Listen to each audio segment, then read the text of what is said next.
Well, good morning, good afternoon, and good evening. This is Anthony, and I'm so happy to have you back on the channel Edify. It has been a hectic Christmas holiday, I'm sure, for everybody, but I hope that you got some rest and I hope that you had a good time with your family and so on and so forth. And I hope that you have a wonderful new year, but we're not there yet. We've still got a week or 6 days left. And I hope that what you hear today and what you hear in the next few days will be an encouragement to you for the years to come. We're going to be starting a new series this week through the book, well, not the book, I'm sorry, through the chapter, and not even the whole chapter of Psalm 63. It's a well known chapter. Anytime you mention it, a lot of people that read their Bible regularly, they say, oh, yeah, I love that chapter because there's so much in it. But I want to just take the time to unpack it for you and openly discuss what it is about this chapter in the first 8 verses that mean so much to me. And I hope that in the process you will be encouraged. So, if you would, if you have a Bible with you, open it up to Psalm chapter 63 and let's begin to read from verse 1. So, Psalm chapter 63, pardon my braces, they're giving me problems, but Psalm chapter 63, verse 1. O God, you are my God. Early will I seek you. My soul thirsts for you. My flesh longs for you in a dry and thirsty land where there is no water. Maybe you noticed the thumbnail at the beginning of this video that showed a desert, uh, a wilderness in the Middle East. Well, that's what we're going to be talking about. At least that's the context that this chapter has been written in. David was on the run. As a matter of fact, depending on what version of the Bible you are reading from, it will have it either in the verse or above, where it will say a Psalm of David when he was in the wilderness of Judah. Now, if you go out into any wilderness, you'll know that it can be a dangerous place. And depending on where you are in the world, it can be a hot and dry place. And that's where David was. And so he wrote this song while there or in reflection of being there. But it says here, while in the wilderness, he wrote this when he was in the wilderness of Judah. And so to begin with, I want us to think about that.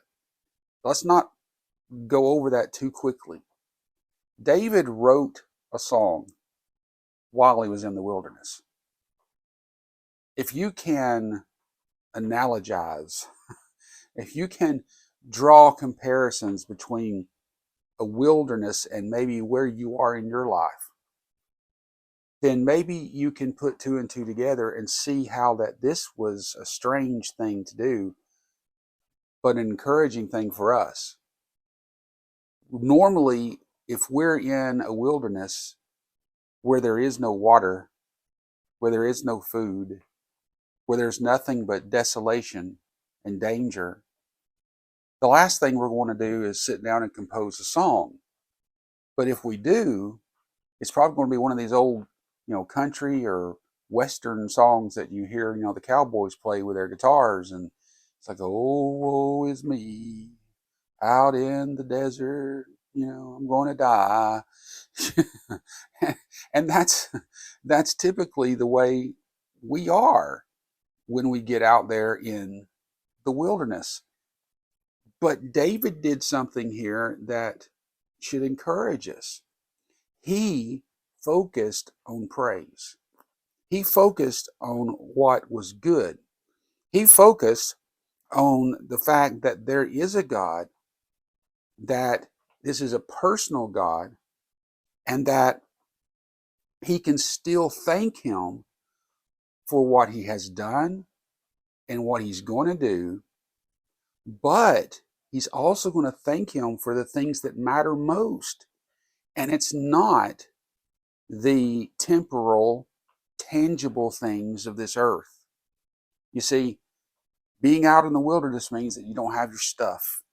Being out in the wilderness means that you don't have your support. Being out in the wilderness means that you might be lonely. by yourself, discouraged, maybe under attack. But that doesn't change the fact that you serve a good God. David is making it very clear that even in the midst of all that he's going through, his soul, his very flesh is crying out for things that the wilderness, even if it was turned into a paradise, could not offer him.